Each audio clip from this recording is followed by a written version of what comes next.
no more Venezuela oil is going to come to the United States, but that's not that big of a deal. I know that sounds weird, but they're down to only about 580,000 barrels a day that they're selling from Venezuela back to here. Most of that goes to their own refineries at Citgo and then is shipped back. So not a huge loss there, easily made up with all the U.S. shale.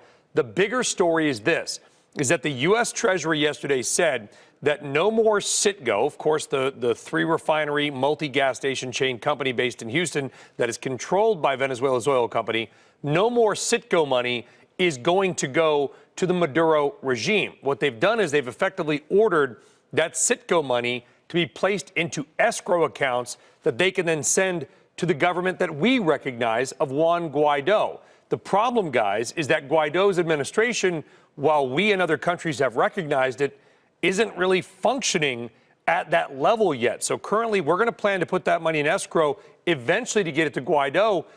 The question becomes, what if Guaido's administration, for whatever reason, simply does not work out? The idea, guys, is very simple. Starve Maduro of money. Maduro stays in power by paying off the people around him. If he has no money for which to pay off those people around him, will he be able to keep some of those military leaders on his side? That's the real question. Big moves here, guys. Effectively, you've got a country with two governments, and you have a company, PDVSA/American Citgo, that is, I don't want to say not being led right now, but it certainly has got to be in an incredibly difficult position, not knowing what its future holds. And by the way, if that wasn't enough, Russia's Rosneft loaned Venezuela a few $1 billion. They took 49.9% of Citgo if that loan isn't paid. So Putin is in play as well. Wow.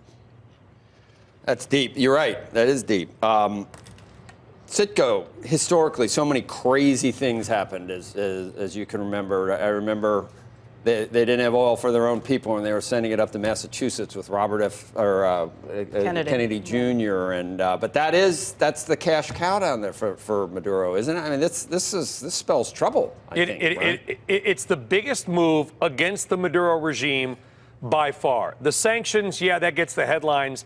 The Citgo news is really the interesting part of that. Remember, there's 10,000 plus Americans who work for Citgo. There are 3 refineries in Lake Charles, Corpus Christi, and Lamont, Illinois. You got many more at the headquarters in Houston. The guy that runs Citgo's CEO is Asdrubal Chavez. He is the cousin of Hugo Chavez. The question also is this. By the way, he does not have a work visa. He does not come to the United States, even though Citgo is ostensibly based in Houston. Yeah, because he's been watching Huawei.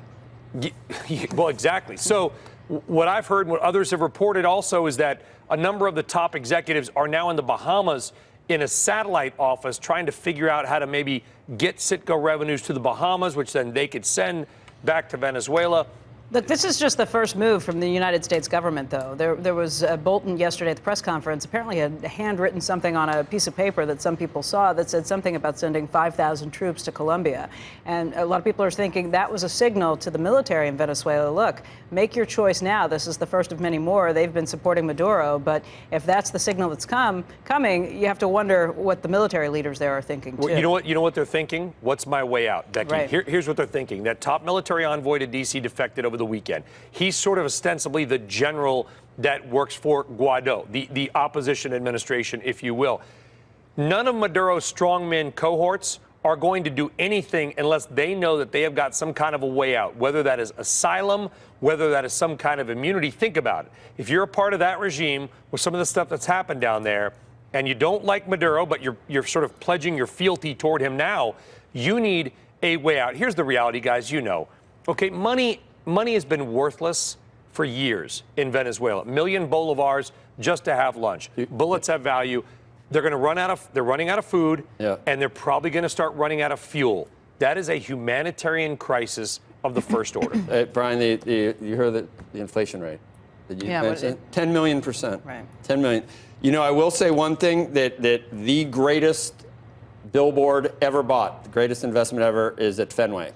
The Citgo sign up at 1940 was when it's still there, 1940, and it's still, every time you see a Red Sox, anything about the Red Sox, there's the Citgo. That was the greatest investment ever made, I think. Yeah, and guys, listen, Citgo's a U.S. company. Yep. Most of their management is American. The top people are Venezuelan.